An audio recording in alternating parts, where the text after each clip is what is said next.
Imagine um povo que esperava a liberdade. Um rei que foi chamado de o Desejado, mas que em pouco tempo transformou-se em o Maldito, símbolo de repressão, censura e sangue. Este é Fernando VII da Espanha, o monarca que prometeu restaurar a esperança, mas mergulhou seu país em um dos períodos mais cruéis de sua história. Como um homem que voltou ao trono como salvador, pôde se tornar um tirano que perseguiu milhares, encheu as prisões, enviou intelectuais ao exílio e esmagou com violência qualquer voz de liberdade.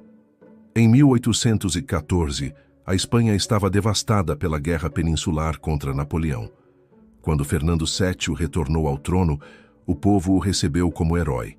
Era visto como a promessa de renovação após anos de caos. Mas em vez de consolidar a Constituição de Cádiz de 1812, que oferecia liberdade e direitos, Fernando anulou cada linha dela. Os decretos liberais foram queimados em público.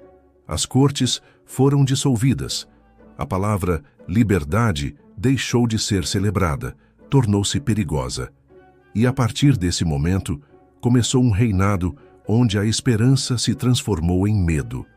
Este período ficou conhecido como Sexênio Absolutista.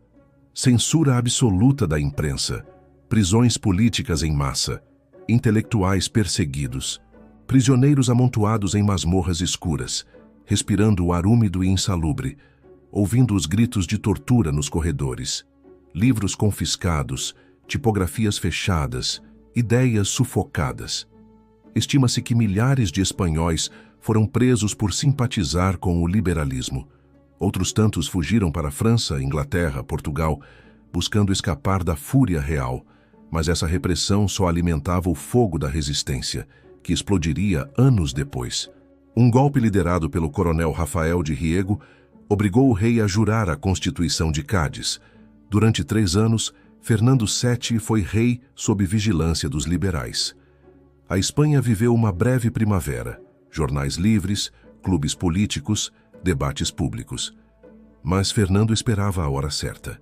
Jurou a Constituição com os lábios, mas não com o coração. Enquanto o povo celebrava, nos corredores sombrios do palácio, o rei conspirava, escrevendo cartas secretas a potências europeias para pedir ajuda para restaurar seu absolutismo. E em 1823, os tambores de guerra ecoaram novamente. E desta vez, o terror seria ainda mais cruel. Com a invasão francesa, os chamados 100.000 filhos de São Luís, Fernando foi restaurado como rei absoluto. O retorno foi acompanhado de vingança. Rafael de Riego foi capturado, julgado às pressas e executado publicamente. Liberais que não conseguiram fugir foram presos, enforcados ou condenados ao exílio eterno. Estima-se que 15 a 20 mil espanhóis foram expulsos de sua terra natal. Na execução de Riego, multidões assistiam em silêncio. O corpo do herói liberal balançava na forca, enquanto soldados realistas garantiam que ninguém ousasse protestar. Para Fernando, não bastava matar o inimigo, era preciso transformar a morte em espetáculo de poder.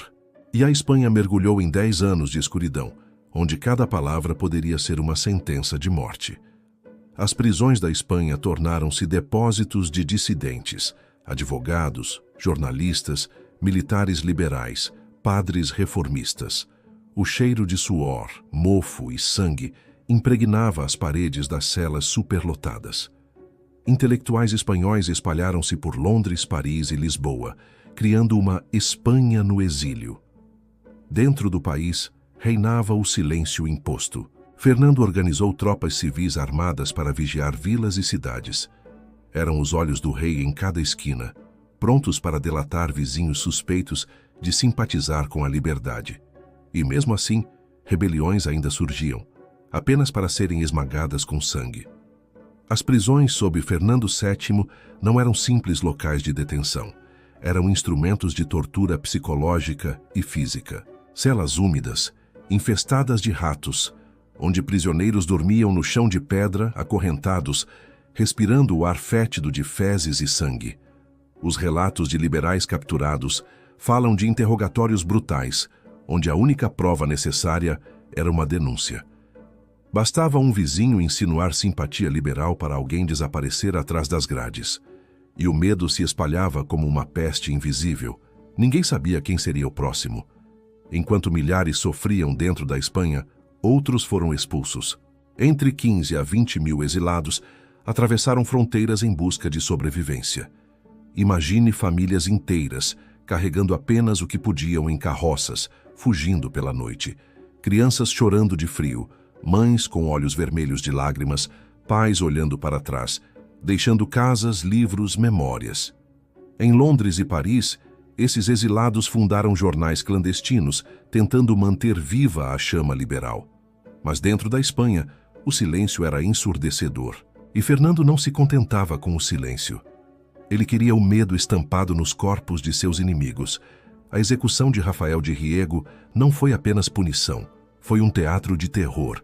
Levaram-no pelas ruas de Madrid, humilhado, insultado, para que todos vissem o que acontecia com quem ousava desafiar o rei. Na forca, sua morte não calou a resistência, transformou-se em lenda. Mas Fernando sabia usar o medo. Outros opositores foram enforcados em praças públicas, com corpos deixados pendurados por dias, apodrecendo ao sol, enquanto multidões eram forçadas a assistir. As moscas rondavam os cadáveres. O cheiro de carne em decomposição se misturava ao da cidade. E pais tapavam os olhos dos filhos para poupá-los do horror. E mesmo assim, rebeliões continuavam a surgir, desafiando o rei que parecia invencível. Na Catalunha, camponeses e setores descontentes se levantaram contra o absolutismo. Chamavam-se os agraviados. Armados de foices, paus e poucas armas de fogo, marcharam contra a repressão. Fernando respondeu com brutalidade. Tropas reais invadiram aldeias, queimaram casas, prenderam centenas. Líderes rebeldes foram executados em praça pública.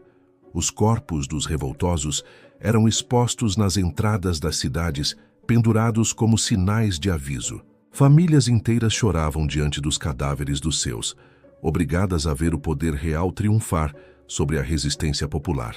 E, enquanto o campo ardia em sangue, nas cidades crescia a paranoia. Fernando criou as milícias realistas, grupos civis armados que vigiavam cada esquina. Um vizinho podia delatar outro por simples suspeita. Um padre podia denunciar um fiel por ouvir palavras perigosas. Era como viver em um estado de constante espionagem. O medo não vinha apenas das tropas do rei, mas do olhar desconfiado de cada pessoa ao seu redor. A palavra liberdade desapareceu do vocabulário cotidiano. Nos cafés, só se falava em sussurros. Em casas, janelas fechadas. Em famílias, silêncio forçado. E mesmo quando Fernando morreu em 1833, o terror não terminou. Deixou sementes para décadas de guerra. Ao morrer, Fernando deixou como sucessora sua filha, Isabel II. Para isso, promulgou a pragmática sanção, anulando os direitos de seu irmão Carlos. O resultado, a Espanha mergulhou nas guerras carlistas, uma série de conflitos civis sangrentos. O terror do reinado de Fernando não acabou com sua morte. Ele apenas mudou de forma. O país ficou dividido entre liberais e carlistas, entre modernidade e tradição, entre liberdade e repressão. Fernando VII entrou para a história como o rei que traiu a esperança, perseguiu seu povo e transformou a Espanha em um estado de medo. De desejado, passou a ser lembrado como um dos piores reis da Europa, cujo trono se sustentava não na confiança, mas no cheiro de prisões úmidas, no silêncio da censura e no sangue derramado em cada execução pública.